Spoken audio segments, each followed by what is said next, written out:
gentleman from California, Mr. Liu. The gentlewoman from Washington, Ms. Del Bene. The gentleman from Colorado, Mr. Nagu.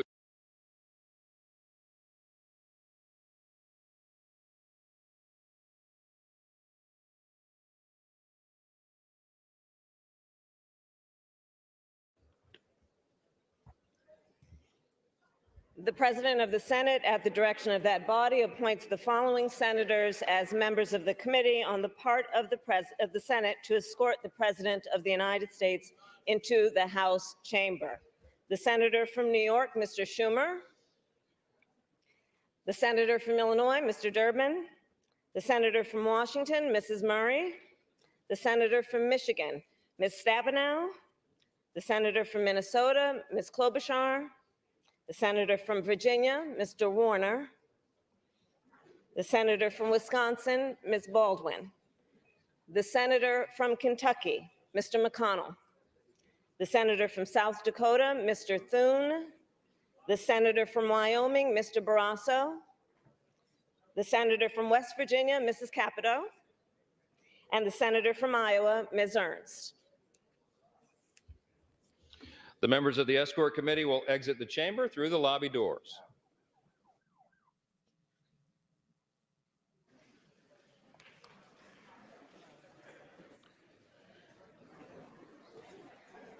All right, they've been designated to escort the President of the United States in. It's going to be interesting to see what type of result or reception the President will receive.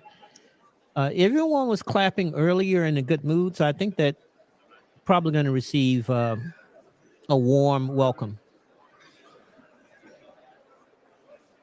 Let's go.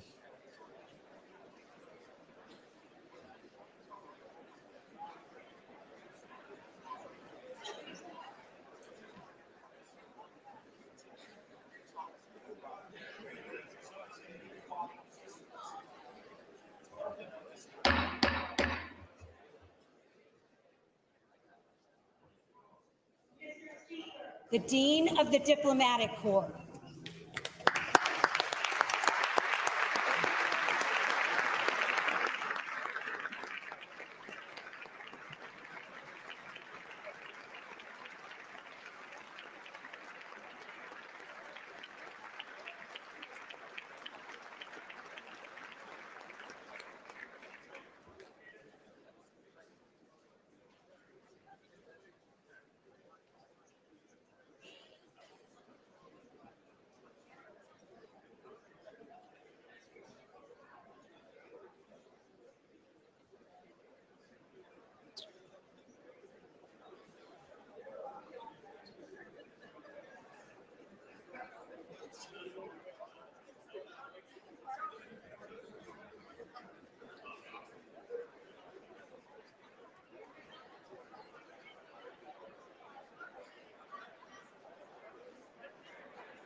Mr. Speaker, the Chief Justice and Associate Justices of the Supreme Court.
All right, guys, we're getting close. Here we go. We're getting close.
Okay. That's the president's wife, Dr. Jill Biden. Welcome in.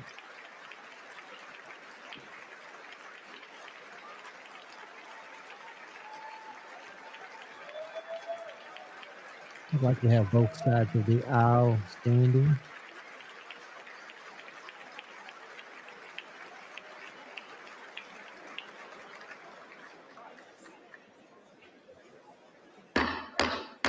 Here we go. All right, guys, here we go.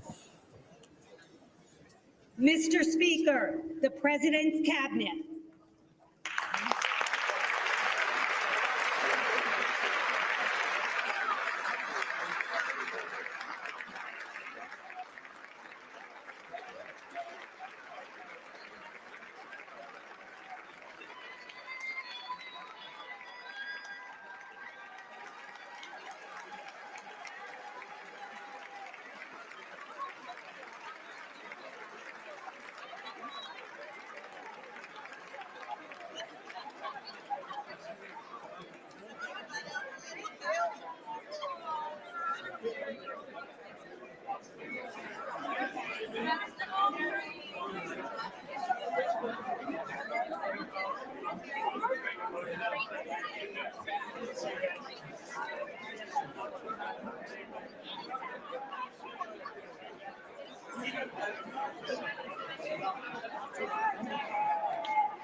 All right, should be announcing the president any moment now.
Mr. Speaker, the President of the United States. All right. Here we go. Here we go.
Look over here, Mr. President. Mr. President. Good to see you, Mr. President. This is about you. This is about the soul of the nation.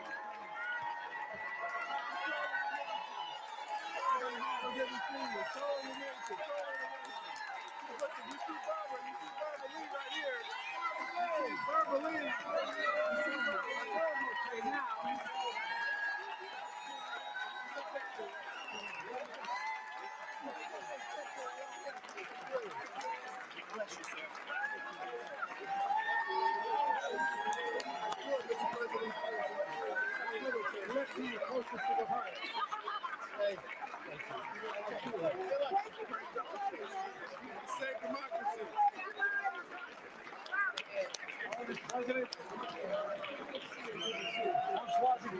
Now, while he's making his way down the aisle, shaking hands and giving out kisses, some of the things we want to look for tonight are recent policies on the border, whether he's going to give hints of he's going to take some type of executive action.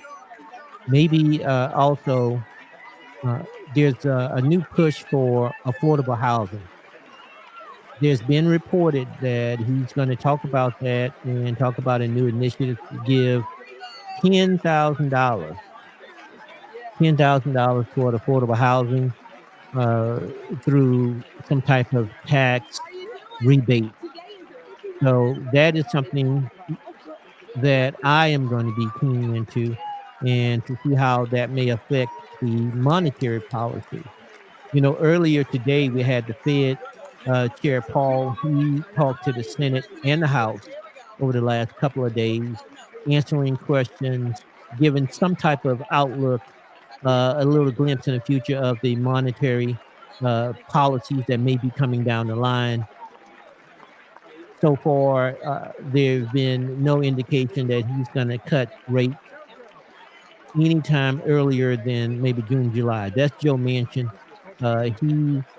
He is more of a moderate Democrat slash Republican, and he has decided not to run for Congress, the Senate next year. And so he's stepping down. There's a couple of moderates that are stepping down from the Senate and the House, to be fair. But lately, the Senate has really been A lot of senators have indicated that they do not intend to run, or they're stepping down in the case of Mitch McConnell.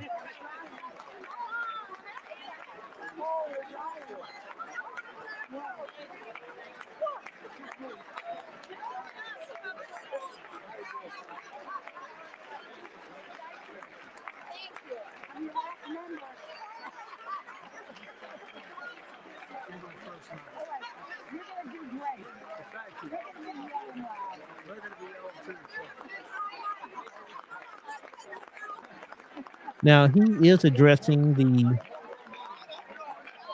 union, the United States as a whole. So his speech really can't be political. So I don't expect him to attack, maybe not even address Donald Trump directly, even though Trump is the presumptive, well, both of them are the presumptive nominees for their party. So even though they're chanting 4 more years, do not expect any overt political speech. That's John Roberts, Supreme Court, Ketanji Brown.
Tony.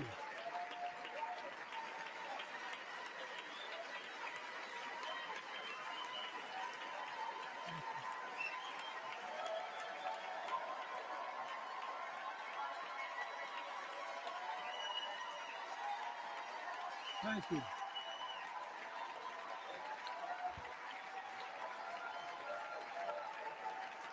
David Jill.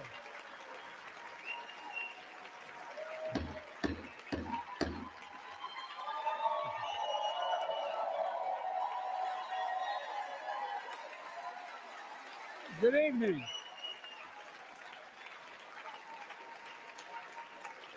Good evening. If I were smart, I'd go home now.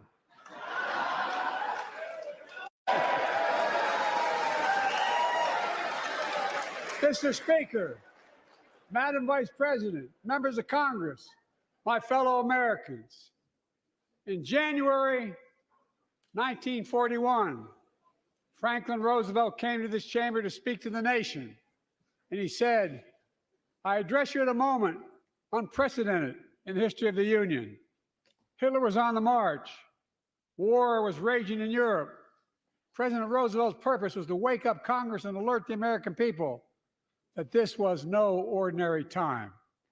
Freedom and democracy were under assault in the world. Tonight, I come to this same chamber to address the nation. Now, it's we who face an unprecedented moment in the history of the Union. And yes, my purpose tonight is to wake up the Congress and alert the American people that this is no ordinary moment either. Not since President Lincoln and the Civil War have freedom and democracy been under assault at home as they are today. What makes our moment rare is that freedom and democracy are under attack both at home and overseas at the very same time. Overseas, Putin of Russia is on the march, invading Ukraine and sowing chaos throughout Europe and beyond. If anybody in this room thinks Putin will stop at Ukraine, I assure you he will not.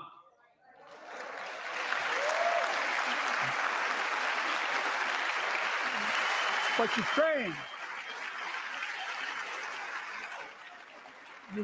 can stop Putin. Ukraine can stop Putin if we stand with Ukraine and provide the weapons that needs to defend itself.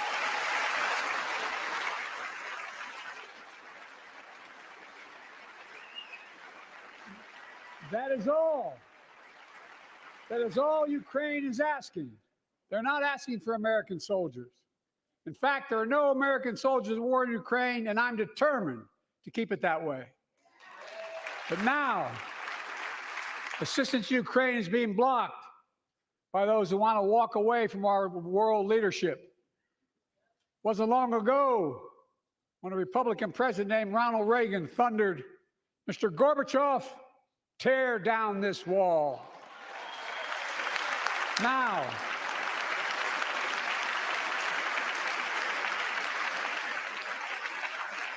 Now, my predecessor, a former Republican president, tells Putin, quote, "Do whatever the hell you want." That's a quote. A former president actually said that, bowing down to a Russian leader. I think it's outrageous, it's dangerous, and it's unacceptable.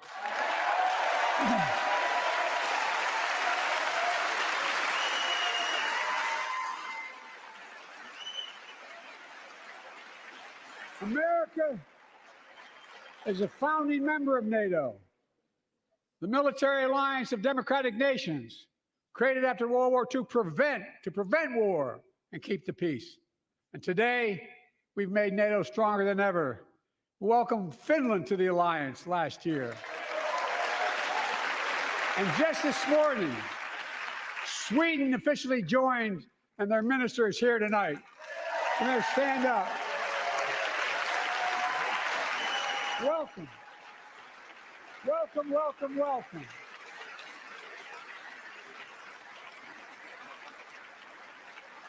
And they know how to fight. Mr. Prime Minister, welcome to NATO, the strongest military alliance the world has ever seen. I say this to Congress, we have to stand up to Putin. Send me a bipartisan national security bill. History is literally watching. History is watching. If the United States walks away, it will put Ukraine at risk. Europe is at risk. The free world will be at risk, emboldening others to do what they wish to do us harm. My message to President Putin, who I've known for a long time, is simple. We will not walk away.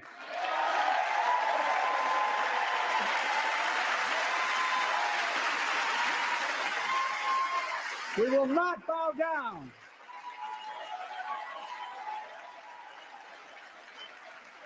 I will not bow down.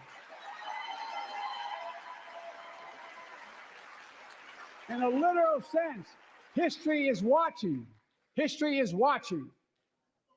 Just like history watched 3 years ago on January 6th, when insurrectionists stormed this very Capitol and placed a dagger to the throat of American democracy. Many of you are here on that darkest of days. We all saw with our own eyes the insurrectionists were not patriots. They'd come to stop the peaceful transfer of power, to overturn the will of the people. January 6th lies about the 2020 election and the plots to steal the election posed a gravest threat to U.S. democracy since the Civil War. But they failed. America stood.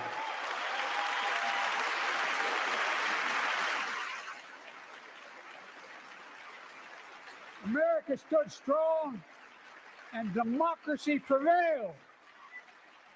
We must be honest. The threat to democracy must be defended. My predecessor and some of you here seek to bury the truth about January 6th. I will not do that. This is the moment to speak the truth and to bury the lies. Here's the simple truth. You can't love your country only when you win.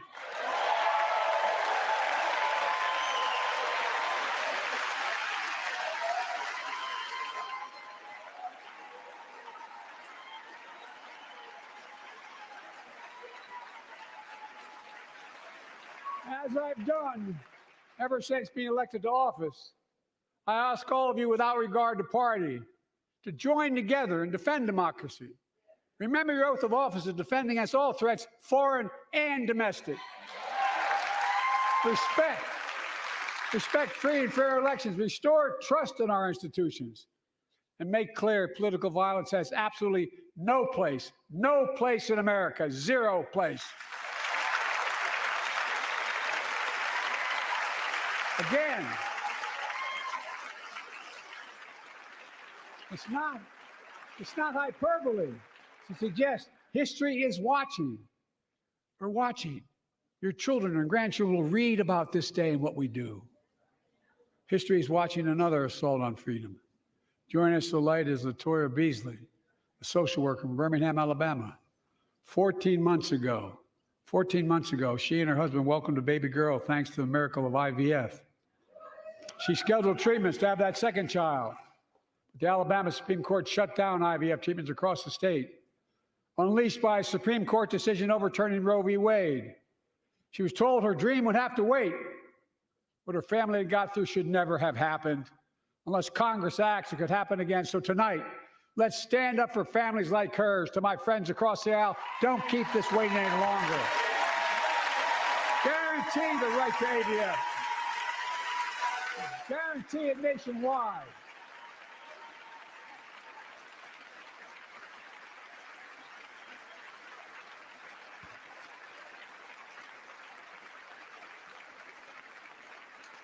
Like most Americans, I believe Roe v. Wade got it right.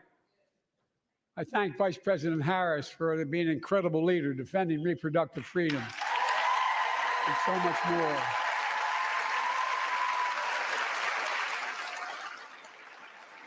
Thank you.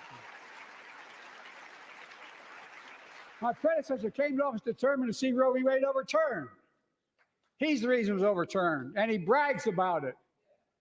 Look at the chaos that has resulted. Joining us tonight is Kate Cox, the wife and mother from Dallas. She's become pregnant again and had a fetus of a fatal condition. Her doctor told Kate that her own life and her ability to have children in the future were at risk if she didn't act. Because Texas law banned her ability to act, Kate and her husband had to leave the state to get what she needed. What her family got through should have never happened as well, but it's happening in too many others. There are state laws banning the freedom to choose, criminalizing doctors, forcing survivors of rape and incest to leave their states to get the treatment they need. Many of you in this chamber and my predecessor are promising to pass a national ban on reproductive freedom. My God, what freedom else would you take away? Look, it's a decision to overturn Roe v. Wade. The Supreme Court majority wrote the following, and with all due respect, justices, women are not without electoral power. Electoral or political power. You're about to realize just how much you're right about that.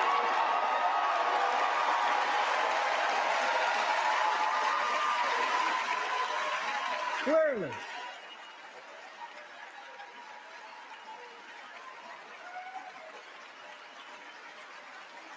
clearly.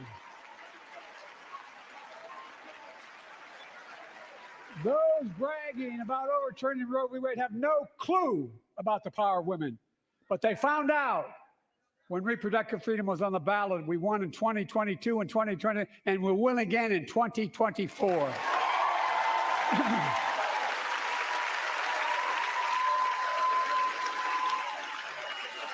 Now, the justices have to be neutral. They can't respond positively or negatively. If you, the American people, send me a Congress that supports the right to choose, I promise you, I'll restore Roe v. Wade as the law of the land again.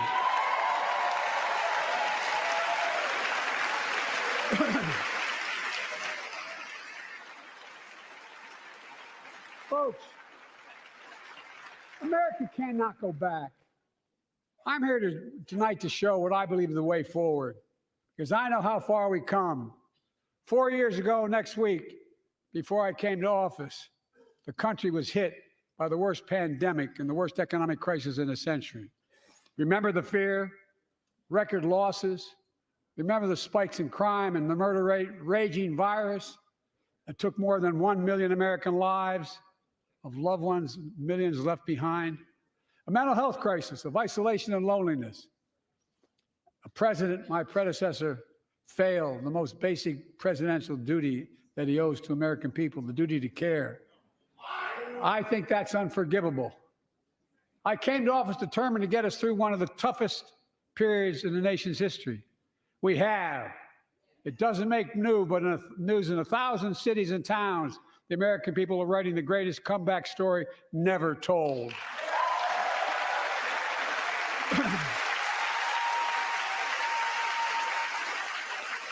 So let's tell the story here. Tell it here and now. America's comeback is building the future of American possibilities, building an economy from the middle out and the bottom up, not the top down, investing in all America, in all Americans, to make sure everyone has a fair shot, and we leave no one behind. The pandemic no longer controls our lives. The vaccines that saved us from COVID are now being used to beat cancer, turning setback into comeback. That's what America does. That's what America does.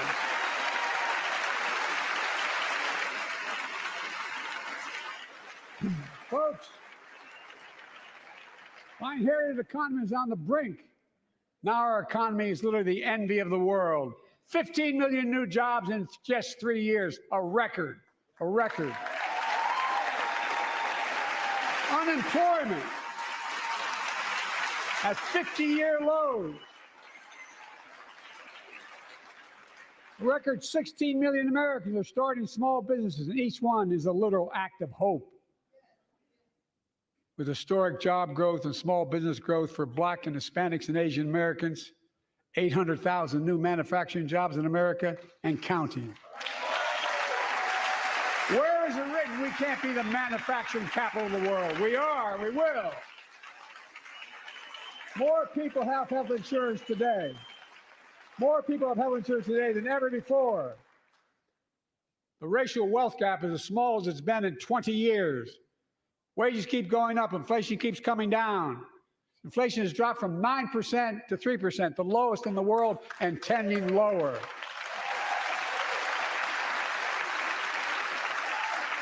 The landing is and will be soft.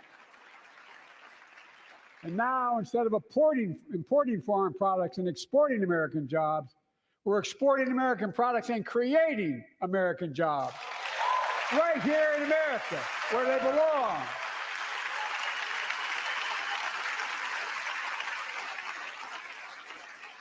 And it takes time, but the American people are beginning to feel it. Consumer studies show consumer confidence is soaring. Buy America has been the law of the land since the 1930s. Past administrations, including my predecessor, including some Democrats as well in the past, failed to buy American. Not anymore. On my watch, federal projects that you fund, like helping build American roads, bridges, and highways, will be made with American products and built by American workers.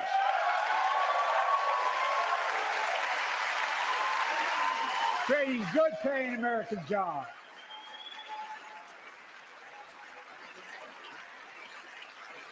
And thanks to our CHIPS and Science Act, the United States is investing more in research and development than ever before.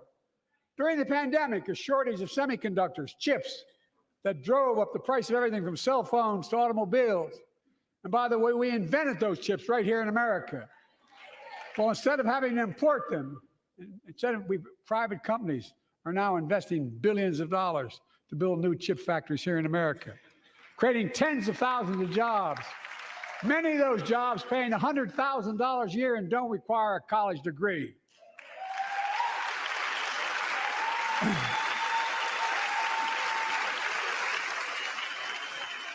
In fact, my policies have attracted $650 billion in private sector investment in clean energy, advanced manufacturing, creating tens of thousands of jobs here in America.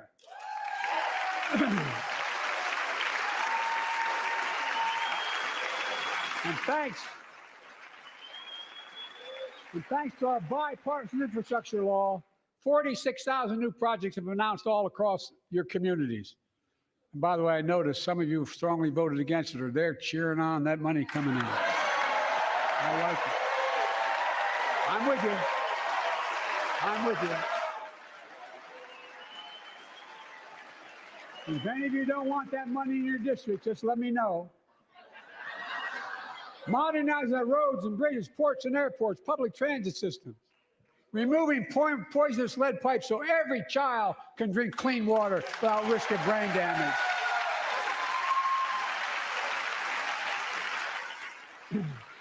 Providing affordable high-speed internet for every American, no matter where you live, urban, suburban, or rural communities, in red states and blue states.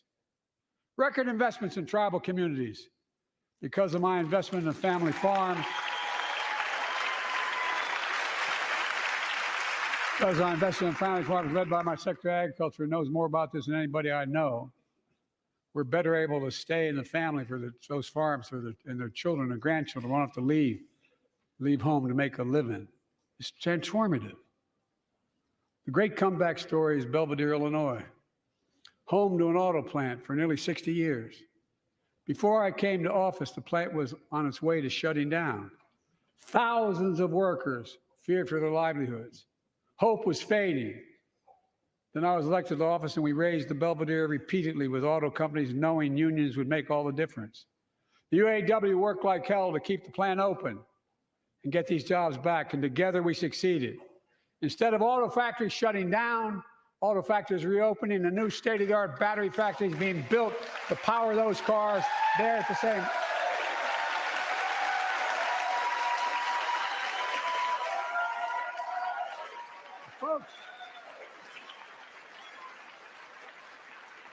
The folks of Belvidere, I say, instead of your town being left behind, your community is moving forward again.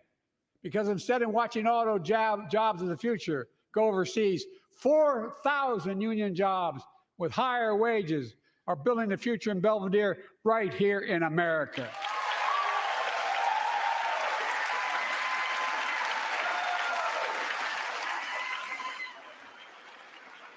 Here tonight is UAW President Shawn Fain, a great friend and a great labor leader. Shawn, where are you? Stand up.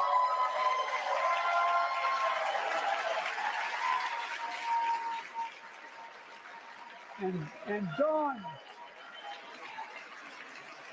Dawn Sim, a third-generation worker, UAW worker at Belvidere. Shawn, I was proud to be the first president to stand on the picket line, and today, Dawn has a good job in her hometown, providing stability for her family and pride and dignity as well. Showing once again, Wall Street didn't build America. They're not bad guys. They didn't build it, though. The middle class built the country, and unions built the middle class.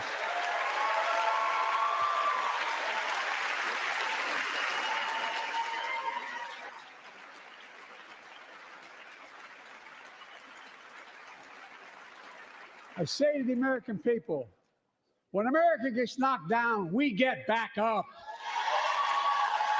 We keep going. That's America.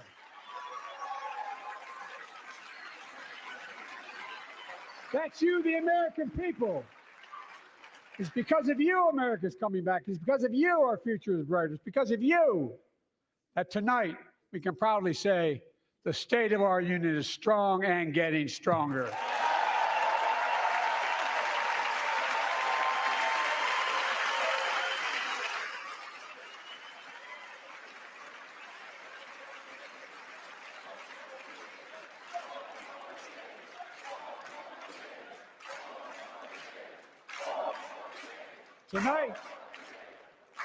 Tonight, I want to talk about the future of possibilities that we can build together. A future where the days of trickle-down economics are over and the wealthy and the biggest corporations no longer get all the tax breaks. And by the way, I understand corporations. I come from a state that has more corporations invested than every one of your states in the state of the United States combined. And I represented it for 36 years. I'm not anti-corporation, but I grew up in a home where trickle-down economics didn't put much on my dad's kitchen table. That's why I determined to turn things around so middle class does well. When they do well, the poor go way up and the wealthy still do very well. We all do well. And there's more to do to make sure you're feeling the benefits of all we're doing. Americans pay more for prescription drugs than anywhere in the world. It's wrong, and I'm ending it.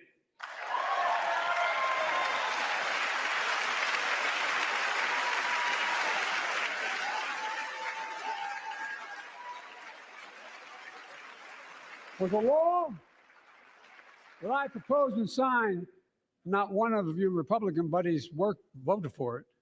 We finally beat Big Pharma. Instead of paying $400 a month or thereabouts for insulin with diabetes, and it only costs $10 to make, they only get paid $35 a month now and still make a healthy profit.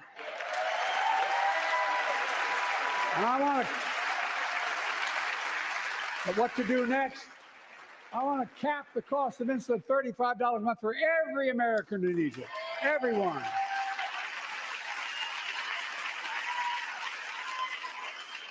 For years, people have talked about it, but finally we got it done and gave Medicare the power to negotiate lower prices on prescription drugs, just like the VA is able to do for veterans. That's not just saving seniors money, it's saving taxpayers money. We cut the federal deficit by $160 billion.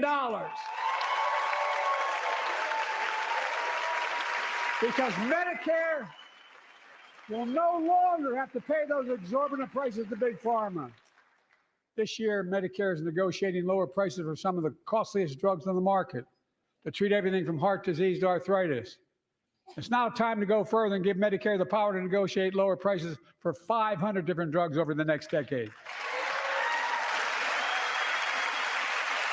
They're making a lot of money, guys. And they'll still be extremely profitable. They'll not only save lives, it will save taxpayers another $200 billion. Starting next year, the same law caps total prescription drug costs for seniors on Medicare at $2,000 a year, even for expensive cancer drugs that cost $10,000, $12,000, $15,000. I want to cap prescription drug costs at $2,000 a year for everyone. Folks, I'm going to get in trouble for saying that, but if you want to get an Air Force One and fly to Toronto, Berlin, Moscow, well, even Moscow, probably. And bring your prescription with you, and I promise you I'll get it for you for 40% the cost you're paying now. Same company, same drug, same place. Folks, the Affordable Care Act, the old Obamacare, is still a very big deal.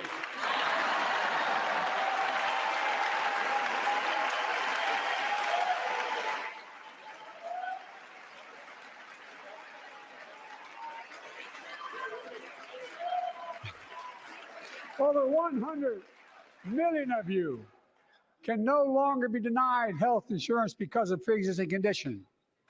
Well, my predecessor and many in this chamber want to take this prescription drug away by repealing Affordable Care Act. I'm not going to let that happen. We stopped you 50 times before and we'll stop you again. In fact, I'm not only protecting it, I'm expanding it. We enacted tax credits of $800 per person per year, reduce healthcare costs for millions of working families. That tax credit expires next year. I want to make that savings permanent.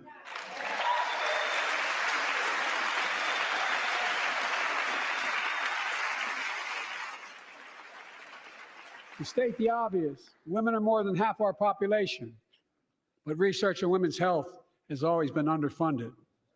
That's why we're launching the first ever White House initiative on women's health research, led by Jill, doing an incredible job as First Lady.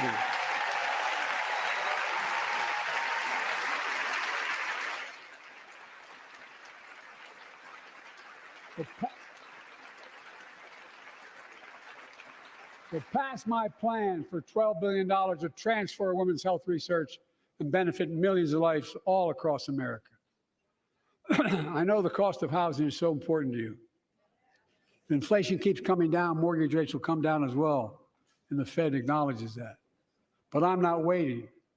I want to provide an annual tax credit that will give Americans $400 a month for the next 2 years as mortgage rates come down, to put toward their mortgages when they buy their first home or trade up for a little more space. Just for 2 years. Okay, that's the affordable housing piece. Talked about that a little earlier. And my administration is also eliminating title insurance on federally backed mortgages. When you refinance your home, you can save $1,000 or more as a consequence. For millions of renters, we're cracking down on big landlords who use antitrust law, who break antitrust laws by price fixing and driving up rents. We've cut red tape so builders can get federally financing, which is already helping build a record 1.7 million new housing units nationwide. Now pass and build and renovate 2 million affordable homes and bring those rents down.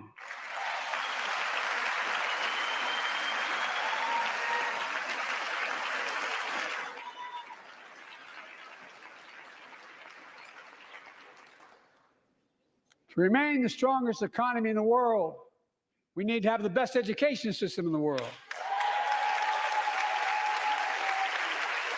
And I suspect all of you, want to give every child, a good start by providing access to preschool for 3 and 4 years old.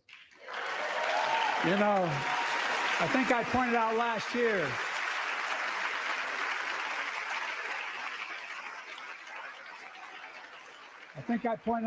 year, that children coming from broken homes where there's no books, they're not read to, not spoken to very often, start school, kindergarten, or first grade, having heard 1 million fewer words spoken.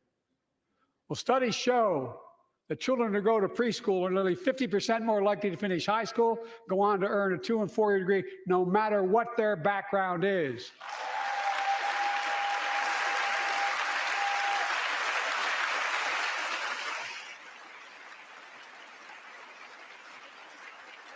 I met a year and a half ago with the leaders of the Business Roundtable.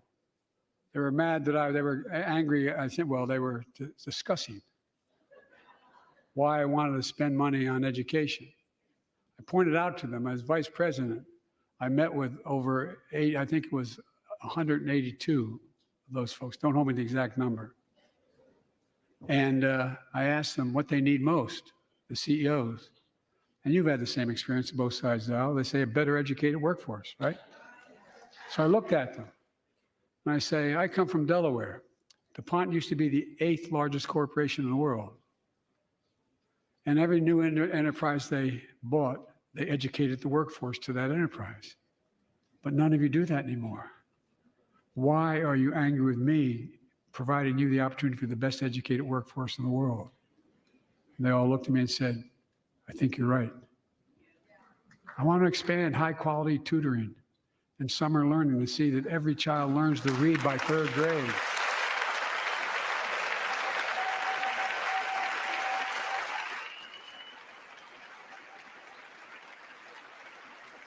I'm also connecting local businesses and high schools so students get hands-on experience and a path to good paying job, whether or not they go to college.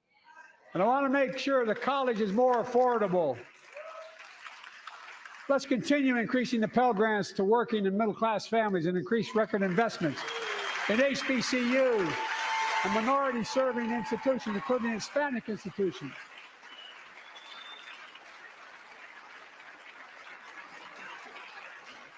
And I was told I couldn't universally just change the way in which we dealt with student loans. I fixed 2 student loan programs that already existed to reduce the burden of student debt for nearly 4 million Americans, including nurses, firefighters, and others in public service. Like Keenan Jones, a public educator from Minnesota, who's here with us tonight. Keenan, where are you? Keenan, thank you. He's educated hundreds of students so they can go to college. Now he's able to help, after debt forgiveness, get his own daughter to college.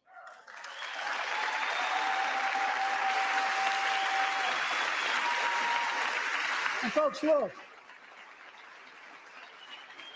such relief is good for the economy because folks are now able to buy a home, start a business, start a family. While we're at it, I want to give public school teachers a raise.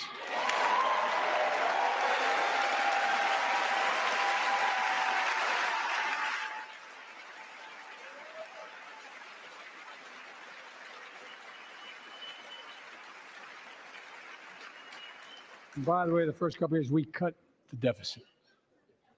Now, let me speak to the question of fundamental fairness for all Americans. I've been delivering real results in fiscally responsible ways. We've already cut the federal deficit. We've already cut the federal deficit over $1 trillion. I signed the bipartisan deal to cut another $1 trillion in the next decade. It's my goal to cut the federal deficit another $3 trillion by making big corporations and very wealthy finally beginning to pay their fair share.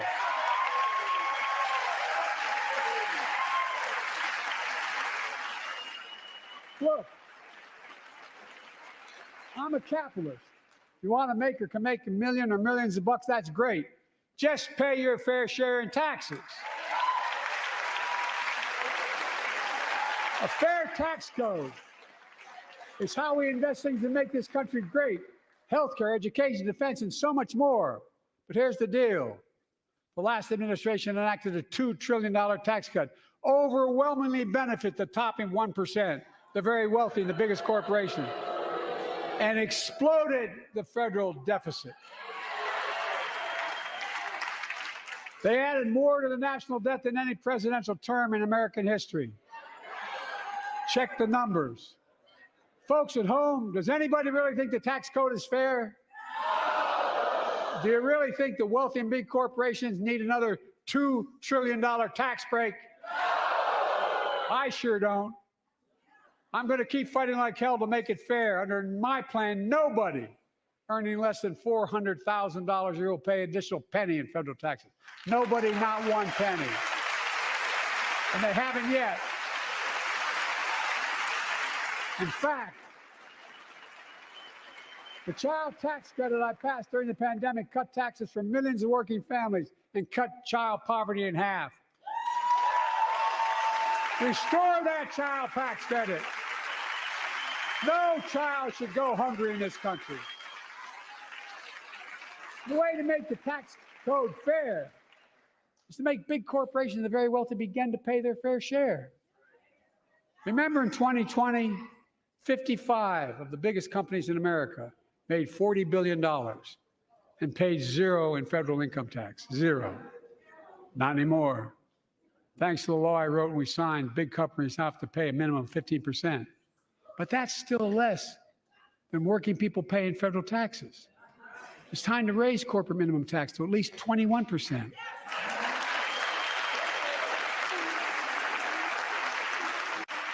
So every big corporation finally begins to pay their fair share. I also want to end tax breaks for big pharma, big oil, private jets, massive executive pay when it's only supposed to be $1 million that could be deducted. They can pay them $20 million if they want, but deduct $1 million. End it now. You know, there are 1,000 billionaires in America. You know what the average federal tax is for those billionaires? No. They're making great sacrifices, 8.2%. That's far less than the vast majority of Americans pay. No billionaire should pay a lower federal tax rate than a teacher, a sanitation worker, or a nurse.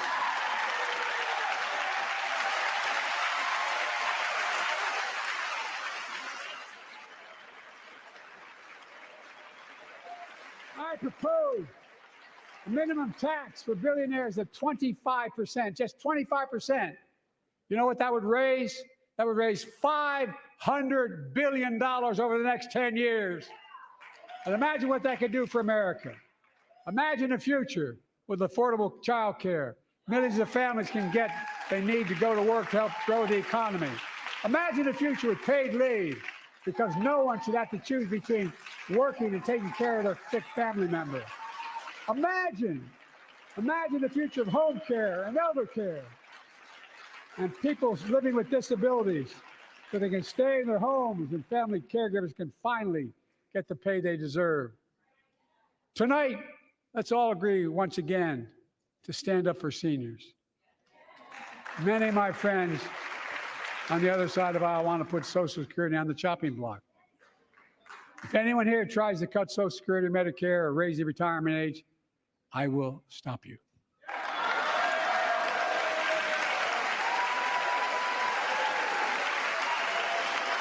The working people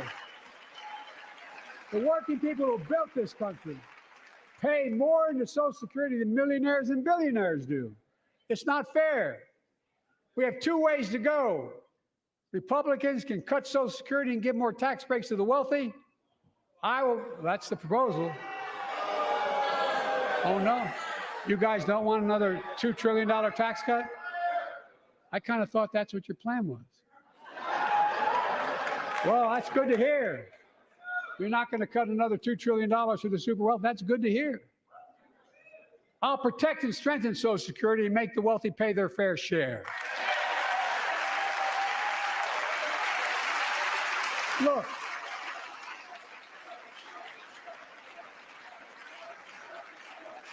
too many corporations raise prices to pad their profits, charging more and more for less and less. That's why we're cracking down on corporations engaged in price gouging and deceptive pricing, from food to healthcare to housing. In fact, the snack companies think you won't notice if they change the size of the bag and put a hell of a lot fewer, same size bag, put fewer chips in it. No, I'm not joking. It's called shrinkflation. Pass Bobby Casey's bill and stop this.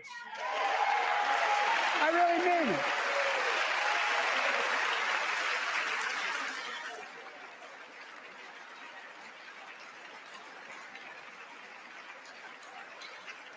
You probably all saw that commercial on Snickers bars. You get charged the same amount, and you got about, 10% fewer Snickers in it.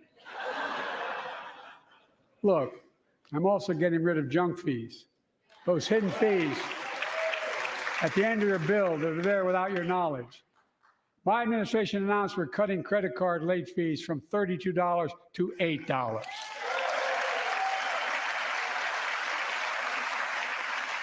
Banks and credit card companies are allowed to charge what it costs them to instigate the collection.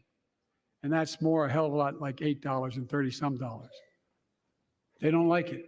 Credit card companies don't like it. But I'm saving American families $20 billion a year with all the junk fees I'm eliminating. Folks at home, that's why the banks are so mad. It's $20 billion in profit.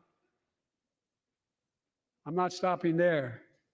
My administration has proposed rules to make cable, travel, utilities, and online ticket sellers tell you the total price up front, so there are no surprises. It matters. It matters. And so does this. In November, my team began serious negotiation with a bipartisan group of senators. The result was a bipartisan bill with the toughest set of border security reforms we've ever seen. Oh, you don't think so? Oh, you don't like that bill, huh? That conservatives got together and said it was a good bill? I'll be darned. That's amazing. That bipartisan bill would hire 1,500 more security agents and officers, 100 more immigration judges to help tackle the backload of 2 million cases, 4,300 more asylum officers, and new policies so they can resolve cases in 6 months instead of 6 years now.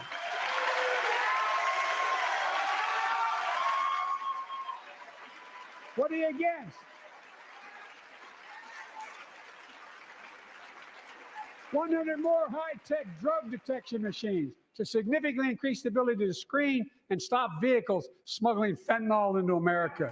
That's killing thousands of children. This bill would save lives and bring order to the border.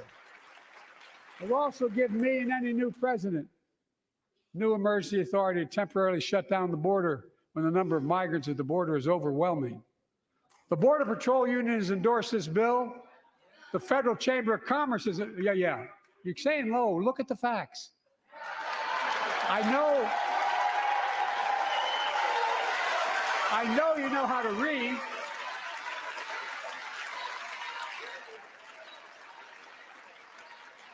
I believe that given the opportunity for a majority in the House and Senate would endorse the bill as well, a majority right now. But unfortunately, politics has derailed this bill so far. I'm told my predecessor called members of Congress in the Senate to demand they block the bill. He feels political win, he viewed it as a political win for me and a political loser for him. It's not about him, it's not about me. I'd be a winner, not really.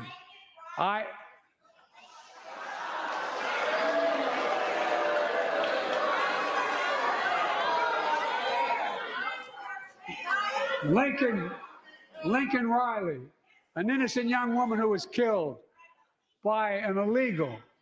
That's right. But how many of thousands of people being killed by illegals?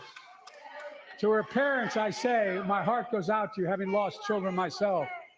I understand. But look, if we change the dynamic at the border, people pay these smugglers $8,000 to get across the border because they know if they get by and let into the country, it's 6 to 8 years before they have a hearing. And it's worth taking the chance of the $8,000. But if it's only 6 weeks, the idea is it's highly unlikely that people will pay that money and come all that way, knowing that they'll be able to be kicked out quickly. Folks, I would respectfully suggest my Republican friends owe it to the American people, get this bill done. We need to act now.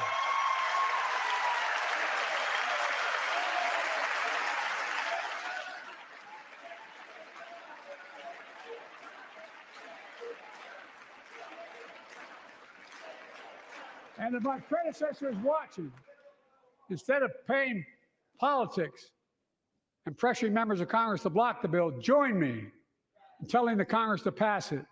We can do it together, but that's what here's what he will not do. I will not demonize immigrants saying they are poison in the blood of our country. I will not separate families. I will not ban people because of their faith. Unlike my predecessor on my first day in office, I introduced a comprehensive bill to fix our immigration system. Take a look at it. It has all these and more. Secure the border. Provide a pathway to citizenship for dreamers, and so much more. But unlike my predecessor, I know who we are as Americans. We're the only nation in the world with a heart and soul that draws from old and new. Home to Native Americans, whose ancestors have been here for thousands of years. Home to people of from every place on earth. They came freely. Some came in chains. Some came when famine struck, like my ancestral family in Ireland. Some to flee persecution, to chase dreams that are impossible anywhere but here in America. That's America. And we all come from somewhere, but we're all Americans.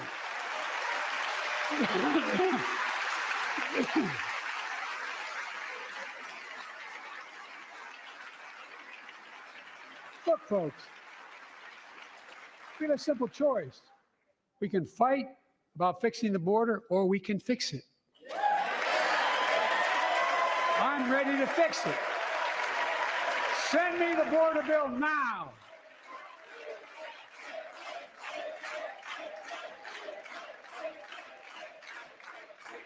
A transformational moment in history happened 59 years ago today in Selma, Alabama. Hundreds of foot soldiers for justice marched across the Edmund Pettus Bridge, named after the Grand Dragon of the Ku Klux Klan, to claim their fundamental right to vote. They were beaten, they were bloody, and left for dead. Our late friend and former colleague, John Lewis, was on that march. We miss him.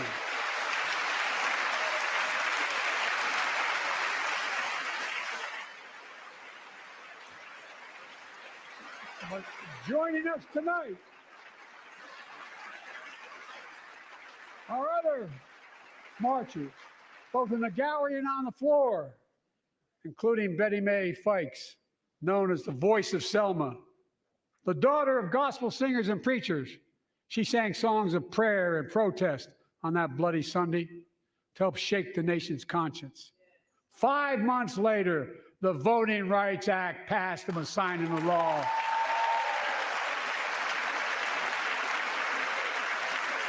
Thank you. Thank you, thank you, thank you.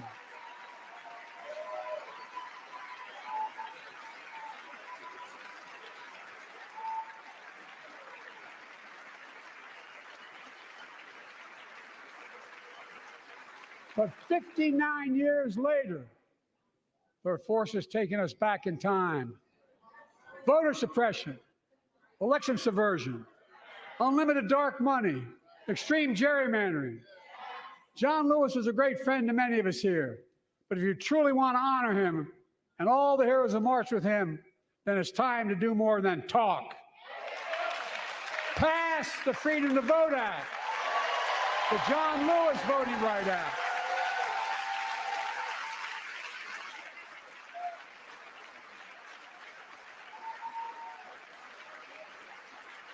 And stop denying another core value of America, our diversity across American life. Banning books, it's wrong. Instead of erasing history, let's make history. I want to protect fundamental rights. Pass the Equality Act. And my message to transgender Americans, I have your back. Pass the PRO Act for workers' rights. Raise the federal minimum wage, because every worker has a right to a decent living more than $7 an hour. We're also making history by confronting the climate crisis, not denying it. I don't think any of you think there's no longer a climate crisis. At least I hope you don't. I'm taking the most significant action ever on climate in the history of the world. I'm cutting our carbon emissions in half by 2030, creating tens of thousands of clean energy jobs, like the IBEW work is building and installing 500,000 electric vehicle charging stations.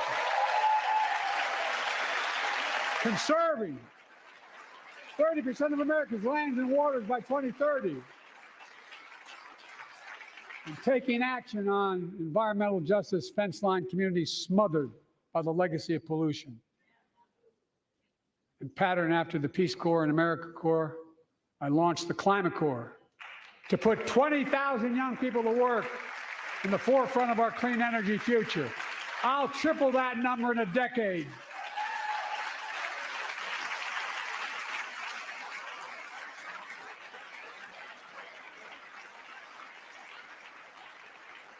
To state the obvious, all Americans deserve the freedom to be safe. And America is safer today than when I took office. Year before I took office, murder rates went up 30%. 30% they went up. The biggest increase in history. It was then, through my American Rescue Plan, which every American voted against, I might add, we made the largest investment in public safety ever. Last year, the murder rate saw the sharpest decrease in history. Violent crime fell to one of its lowest levels in more than 50 years. But we have more to do. We have to help cities invest in more community police officers, more mental health workers, more community violence intervention. Give communities the tool to crack down on gun crime, retail crime, and carjacking. Keep building trust, as I've been doing by taking executive action on police reform and calling for it to be the law of the land. Directing my cabinet to review the federal classification of marijuana and expunging thousands of convictions for the mere possession, because no one should be jailed for simply using or have it on their record. Take on crimes of domestic violence. I'm ramping up the federal enforcement of the Violence Against Women Act that I proudly wrote when I was a senator, so we can finally end the scourge against women in America.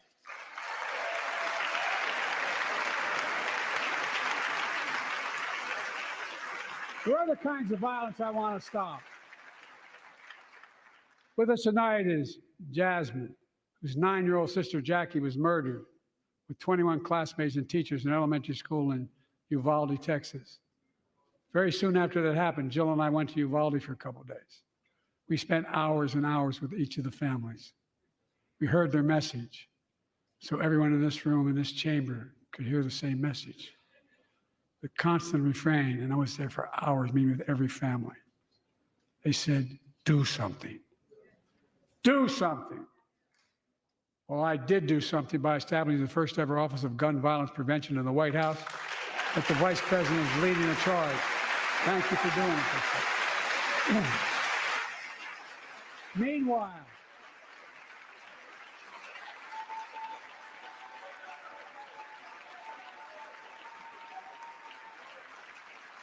Meanwhile, my predecessor told the NRA he's proud he did nothing on guns when he was president. Oof. After another shooting in Iowa recently, he said, when asked what to do about it, he said, just get over it. There's his quote, just get over it. I say, stop it. Stop it, stop it, stop it.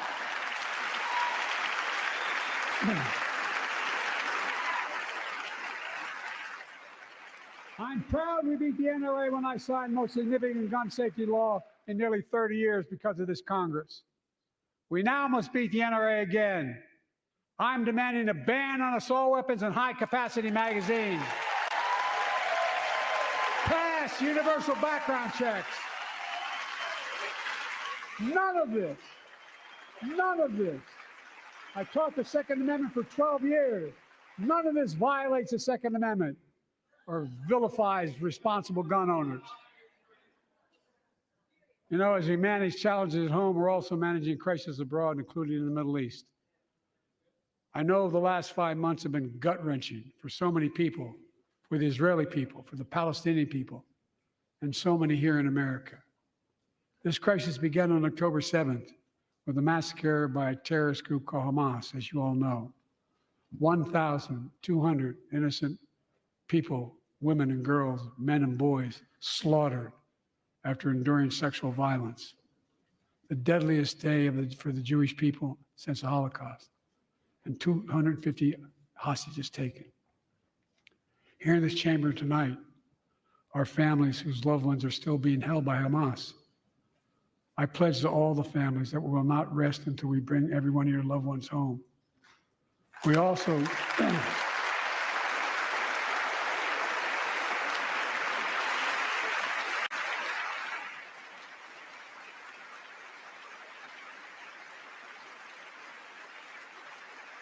we will also work around the clock to bring home Evan and Paul, Americans being unjustly detained by the Russians and others around the world.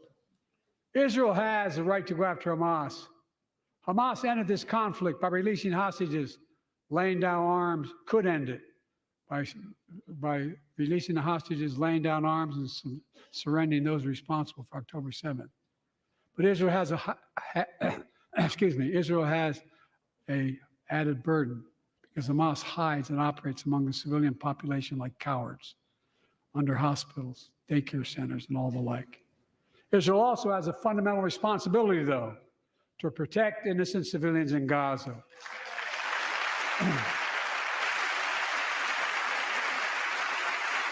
This war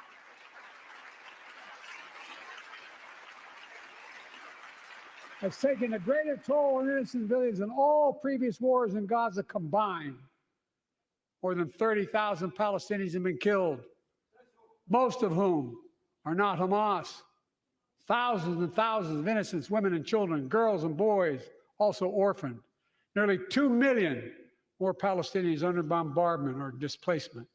Homes destroyed, neighborhoods in rubble, cities in ruin, families without food, water, medicine. It's heartbreaking. I've been working nonstop to establish an immediate ceasefire that would last for 6 weeks to get all the prisoners released, all the hostages released, to get the hostages home and ease the intolerable and humanitarian crisis and build toward an enduring, something more enduring. The United States has been leading international efforts to get more humanitarian assistance to Gaza. Tonight, I'm directing the U.S. military to lead an emergency mission to establish a temporary pier in the Mediterranean on the coast of Gaza that can receive large shipments carrying food, water, medicine, and temporary shelters. No U.S. boots will be on the ground. A temporary pier will enable a massive increase in the amount of humanitarian assistance getting into Gaza every day.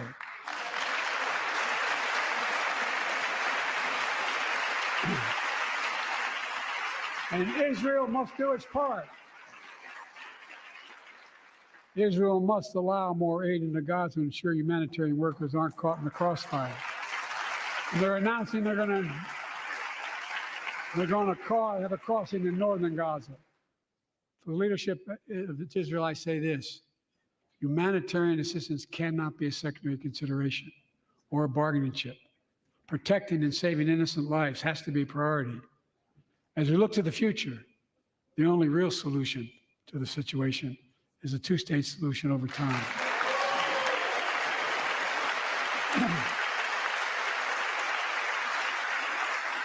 And I say this as a lifelong supporter of Israel. My entire career, no one has a stronger record with Israel than I do. I challenge any of you here. I'm the only American president of Israel in wartime. But there is no other path that guarantees Israel's security and democracy. There is no other path that guarantees Palestinians can live in peace with peace and dignity. And there's no other path that guarantees peace between Israel and all of its neighbors, including Saudi Arabia, with whom I'm talking. Creating stability in the Middle East also means containing the threat posed by Iran. That's why I built a coalition of more than a dozen countries to defend international shipping and freedom of navigation in the Red Sea. I've ordered strikes to degrade the Houthi capability and defend U.S. forces in the region. As Commander-in-Chief, I will not hesitate to direct further measures to protect our people and our military personnel.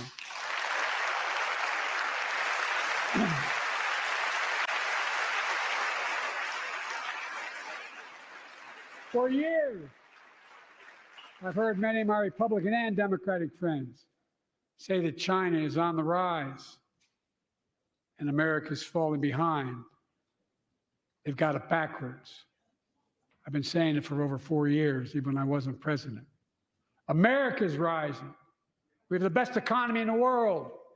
And since I've come to office, our GDP is up, our trade deficit with China is down to the lowest point in over a decade. And we're standing up against China's unfair economic practices. We're standing up for peace and stability across the Taiwan Straits. I've revitalized our partnership and alliance in the Pacific. India, Australia, Japan, South Korea, Pacific Islands. I've made sure that the most advanced American technologies can't be used in China, not allowing to trade them there. Frankly, for all this tough talk on China, it never occurred to my predecessor to do any of that. I want competition with China, not conflict. And we're in a stronger position to win the conflict of the 21st century against China than anyone else for that matter, than any time as well. Here at home, I've signed over 400 bipartisan bills. There's more to pass my unity agenda. Strengthen penalties on fentanyl trafficking. You don't want to do that, huh? Pass bipartisan privacy legislation to protect our children online. Harness the promise of AI to protect us from peril. Ban AI voice impersonations and more. And keep our truly sacred obligation to train and equip those we send into harm's way and care for them and their families when they come home and when they don't.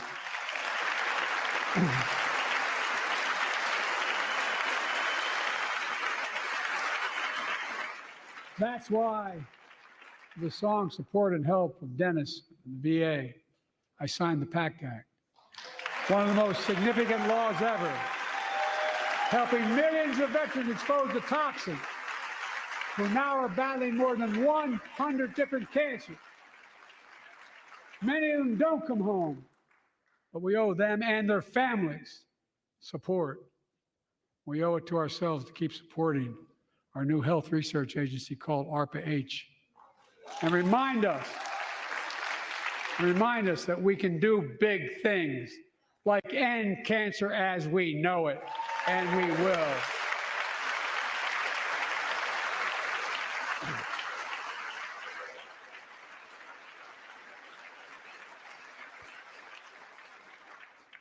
Let me close with this. Yay.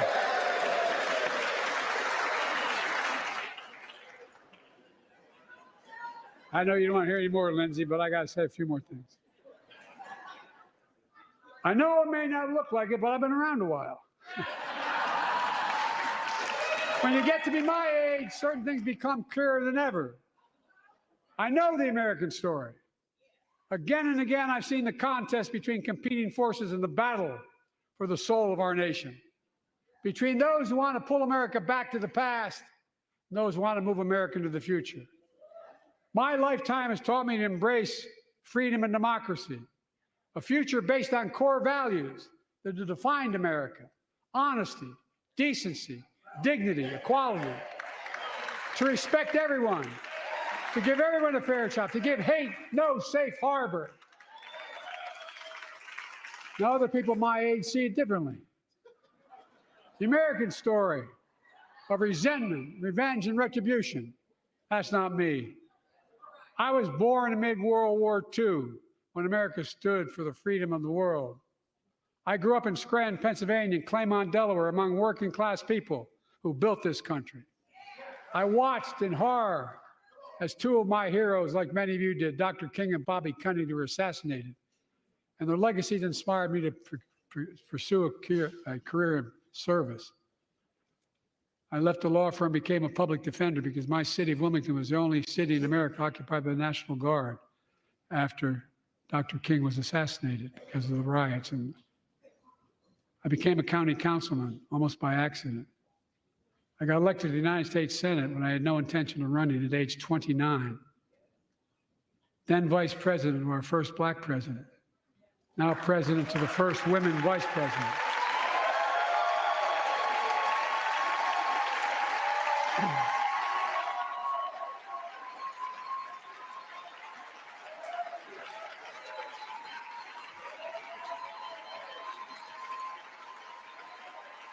In my career, I've been told I was too young.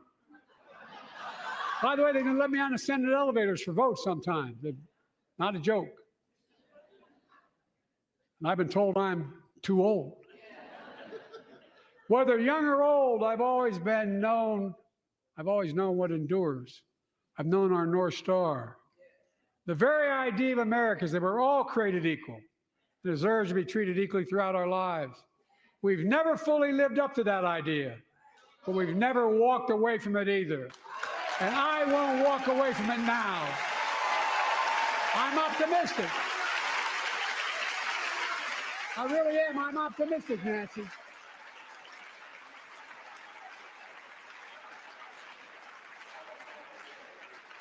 My fellow Americans, the issue facing our nation isn't how old we are, it's how old are our ideas. Hate, anger, revenge, retribution are the oldest of ideas. But you can't lead America with ancient ideas that only take us back. You lead America, the land of possibilities. You need a vision for the future and what can and should be done. Tonight you've heard mine. I see a future where defending democracy, you don't diminish it. I see a future where we restore the right to choose and protect our freedoms, not take them away. I see a future where the middle class finally has a fair shot and the wealthy have to pay their fair share in taxes. I see a future where we save the planet from the climate crisis and our country from gun violence. Above all, I see a future for all Americans. I see a country for all Americans. And I will always be president for all Americans because I believe in America. I believe in you, the American people. You're the reason we've never been more optimistic about our future than I am now. So let's build the future together. Let's remember who we are. We are the United States of America. And there is nothing beyond our capacity when we act together. God bless you all, and may God protect our troops. Thank you, thank you, thank you.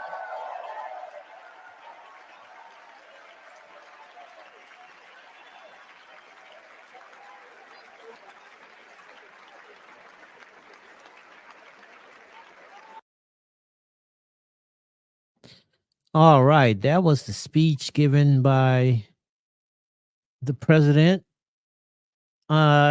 Pretty powerful. I think that given the opportunity to prep and prepare and rest, he delivered a powerful speech. Now, I want to give some highlights to it. I want to talk a little bit about some of the things that's covered. I took some notes here. He started out by talking about Ukraine and the need to really give aid to Ukraine.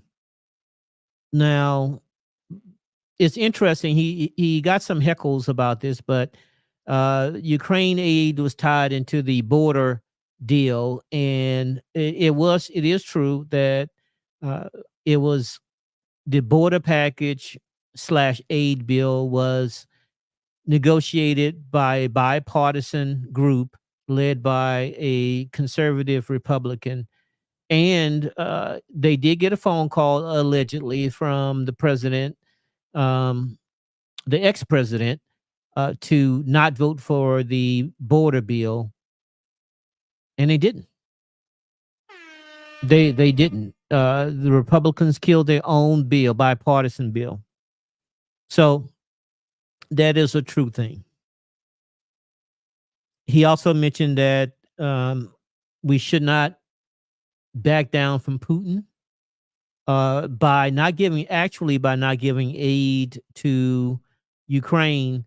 That is a way of really helping out Russia, really helping out Putin, because Putin stated publicly that it's Ukraine, and then he's going to, continue to take other nations, and that may get us into a situation where we have to defend one of our NATO allies, which would cause us to go into war or break with NATO. So that's true. He talked about a stronger military. We always need a strong military. I think that maybe the size of the military is fine, but the modernization, really look into ways that we can be more efficient, more modern, get away from the older programs that are costly and get some of that new smart, sleek stuff. He talked about reproductive rights.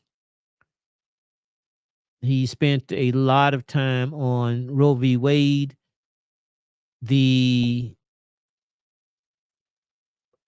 effort to reduce even further women's rights. So that was a segment of his speech that got a lot of applause from at least the Democrat senators or House and senators, to be fair. Uh, looks like he's going working his way through the crowd now. He talked about the economy, stating that the economy is good. He touted his record. Inflation is going down. It's not at the 2% that the Fed want, but it is going down. Job market is still strong. So the economy being good is something that he is standing on and part of his campaign. He spent a lot of time discussing how he is a union guy. In fact, to be fair, he's always been a union guy. I remember when he was running for re-election in the Senate, he was talking about the union and taking buses to work. Taking trains to work, etc. So it really was he's always been a union guy. So standing with the union is not something new for him. He spent a lot of time on affordable housing. He said that he's going to use executive action to introduce a $400 tax credit over 2 years, $400 a month over 2 years, tax credit that could be used toward buying a new home or moving up a home. So that affordable housing piece is new, something that he can really use in his campaign. He wanted to put more money into rehabbing affordable homes. So that's something that he's looking to do. Also, more money for HBCUs. He mentioned that. So for the Black and brown community, there was a couple of things that really should resonate. One, more money for HBCUs. Two, the money to rehab affordable housing. And then three, the $400 a month for 2 years, tax rebate that could be used toward buying a house for a new home buyer or a move-up house. He talked a little bit about climate change. He talked about the reducing the cost of medicine, giving Medicare, Medicaid, those guys more power to negotiate rates. He mentioned that he planned on banning assault rifles with the high capacity magazines. And he wants universal background checks. So he's taking direct aim at the NRA there with the with the background checks and the magazine capacity ban. And then he spent some time on Israel. Then he said that he is in favor and actually supporting a temporary report for humanitarian aid. He mentioned that no boots will be on, American boots will be on the ground, but we will be helping out with humanitarian aid. And he stated that humanitarian aid should not be used as a bargaining chip. So he spent a lot of time on Israel, actually. So that was a topic that he really wanted to discuss, because there's a lot of comments about his handling of Israel and how he's not doing a good job there. And so he He really wanted to focus in on what he's doing and what he planned on doing with Israel. And then lastly, he talked about American exceptionalism. We can do anything in America. We will do the right thing, and America is strong. So that was really what was covered, bullet point form. Overall, my take on it was a good speech. It had a little bit of something for everyone. I did think that it was surprisingly a little bit more of a political leaning speech than not. He always said my opponent, my predecessor.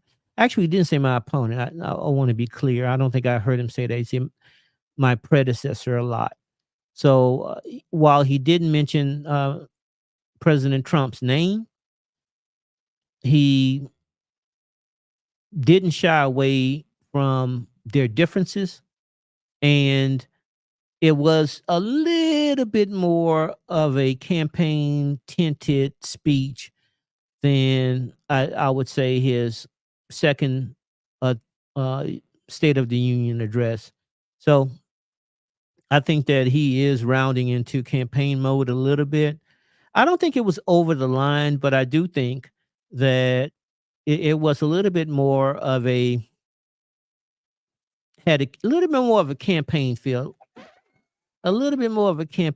than I thought it would be.